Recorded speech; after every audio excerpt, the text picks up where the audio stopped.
Okay, in this video, we're going to discuss kind of the basics of what are called bases.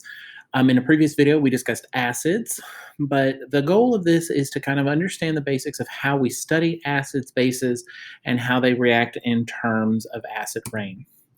Now, just as with acids in the previous video, we are going to use what is called the Bronsted-Lowry definition of bases. There are several definitions of acids and bases, but this one is by far the most common among chemists. And basically, a base is a substance that accepts a proton from another substance. So this is kind of the opposites of acids. Acids donate a proton, but bases accept a proton, usually from an acid. Now, here's an example of ammonia accepting a proton and creating a positive ion called ammonium. Now, we also have an example of something that's negatively charged accepting a proton. In this case, we have hydroxide accepting a proton and forming water. Now, one thing I do want to draw your attention to is the fact that this first one is neutral, meaning it does not have a charge until it accepts the proton, then it becomes positively charged. And this is common among bases. When they accept a proton, they become positively charged because they're adding on a positive charge. Now, in the second case, it is negatively charged and it accepts a proton. In general, and once again, there are exceptions, but in general, something that is negatively charged has the ability to act as a base because that negative charge attracts the proton from an acid. Now, there are only a few common strong bases. Now, there are several strong bases, but we are just going to consider the ones that you're likely to encounter in your first year chemistry class.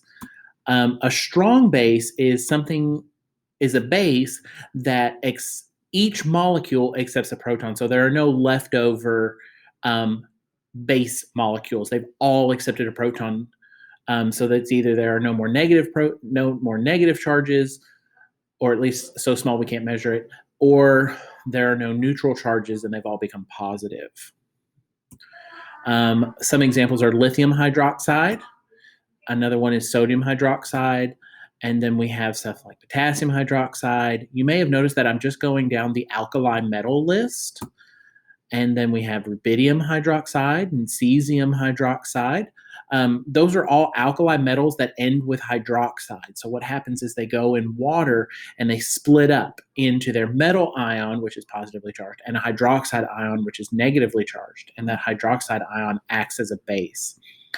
Now, there are a few others. Calcium hydroxide is soluble in water. Then we also have strontium hydroxide and barium hydroxide.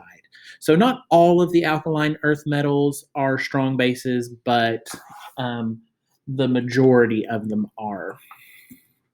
Now, in our acid video, we talked about how to recognize an acid, and I'm going to give you some very general rules of thumbs for how to recognize a base. Bases are a little trickier to recognize because they depend a lot on the structure of the compound, as we'll see here in a second. But these are just very general rules of thumbs that will help you in a first year chemistry course. So if the compound name contains the word hydroxide and it dissolves in water, it is generally basic. So ammonium hydroxide. Now, not all compounds that contain hydroxide are bases, which is why I added the qualifier that they do dissolve in water, because it's the OH component, the hydroxide polyatomic ion, that it acts as a base. Now, another way that substances act as a base is it has a negative charge. So in this case, we have the acetate ion. So acetic acid has given up its proton, so it turned from an acid into a base, and it has a negative charge there on that second oxygen right there. And that negative charge is what accepts the proton. So acetate acts as a base. Now, our third and final rule is if there is an exposed lone pair. For example, ammonia has an exposed lone pair right here at the top. And that lone pair is what actually accepts the proton in the form of the base. So these are just some basic ideas about bases, and we'll talk more about these in class. We'll do some experiments and things like that. But several things how bases react with acids and trade that proton, we'll talk about in another video. So all that being said, I hope you have a great day.